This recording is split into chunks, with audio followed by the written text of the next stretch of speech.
बाबा ने निकाल दी पर्ची, घुटने पर आकर रोने लगा सचिन। जब बागेश्वर बाबा पर आया सीमा हैदर का दिल तो धीरेन्द्र शास्त्री ने भी दिया जवाब। बाबा के दरबार में पहुंच गई सीमा हैदर, इसके बाद खुल गई सारी पोल। बाबा बागेश्वर ने निकाल दी सीमा की पर्ची। सीमा जासूस है या नहीं बाबा ने बता दिया।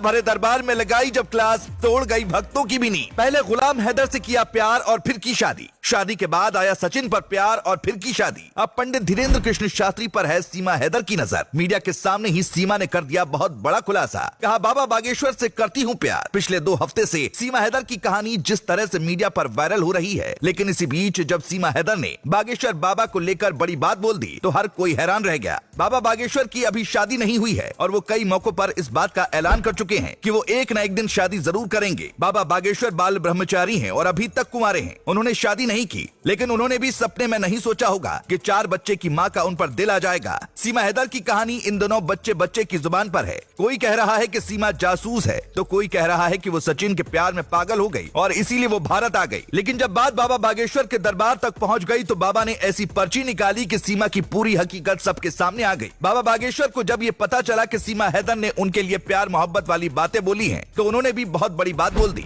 आपको बता दें कि सीमा का धर्म मुस्लिम था, लेकिन उन्होंने सचिन से शादी करने के बाद अपना धर्म परिवर्तन कर लिया और एक मंदिर में सचिन से उन्होंने शादी की। सीमा ने कहा कि वो यहीं भारत में मर जाएंगी, लेकिन वो वापस पाकिस्तान नहीं जाएंगी। लेकिन सीमा जिस तरह से भारत के लिए देशभक्ति दिखा रही हैं और अपने देश से गद्दारी करके यहाँ आई हैं, उन पर तरह तरह के सवाल खड़े हो रहे हैं। पहला सवाल तो यही उठ रहा है कि अगर उनके भाई सेना में हैं, तो फिर कैसे वो अपने ही देश के साथ गद्दारी कर सकती हैं? क्योंकि अमूमन ये देखा जाता है कि जिसके परिवार में कोई सेना में होता है उसका परिवार देशभक्ति के लिए ही जाना जाता है। इसके अलावा सीमा का दावा है कि उन्होंने पाकिस्तान में अपना घर बेच दिया था और घर बेचने से जो पैसा मिला था उसी पैसे के जरिए वो भारत तक पहुंची हैं। लेकिन इस दावे में भी कुछ काला लग रहा है, क्योंकि अमूमन ससुराल की संपत्ति कभी भी तुरंत बहू के नाम नहीं होती है, बल्कि उस पर उसके पति का हक होता है। ऐसे में सीमा ने घर को कैसे बेच दिया, ये भी सीमा पर सवाल खड़े कर रहा है। सीमा लगातार अलग अलग तरह के विवादों से घिरती जा रही है, लेकिन इसी बीच उन्होंने मीडिया से बातचीत के दौरान पंडित धीरेन्द्र कृष्ण शास्त्री को लेकर बड़ी बात बोल दी। मीडिया से बातचीत के दौरान सीमा ने कहा कि बागेश्वर धाम के धीरेन्द्र शास्त्री मुझे अच्छे लगते हैं, मुझे उनकी स्माइल पसंद है।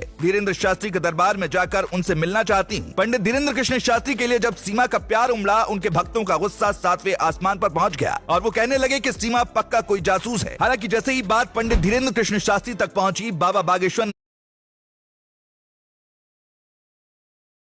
नाम से ही उन्हें आगे का रास्ता मिल जाएगा। आपको बता दें कि सीमा हैदर ने न सिर्फ बागेश्वर बाबा से मिलने की इच्छा जताई है, बल्कि उनका कहना है कि वो भारत के अलग अलग मंदिरों में जाना चाहती हैं और भगवान के दर्शन करना चाहती हैं। हालांकि पुलिस ने उन्हें फिलहाल घर से बाहर निकलने के लिए मना कर रखा है और वक्त वक्त पर उनसे पूछताछ भी की जा रही है, क्योंकि जिस तरह से नई नई बातें खुलकर सामने आ रही है, अब सुरक्षा एजेंसियों का शक गहरा होता जा रहा है कि सीमा कोई साधारण महिला नहीं है, बल्कि जासूस भी हो सकती है। अब देखना होगा कि सीमा कब बागेश्वर धाम में जाती है, जहाँ पर बाबा उसकी पर्ची निकाल कर दूध का दूध और पानी का पानी कर देंगे। Bureau report.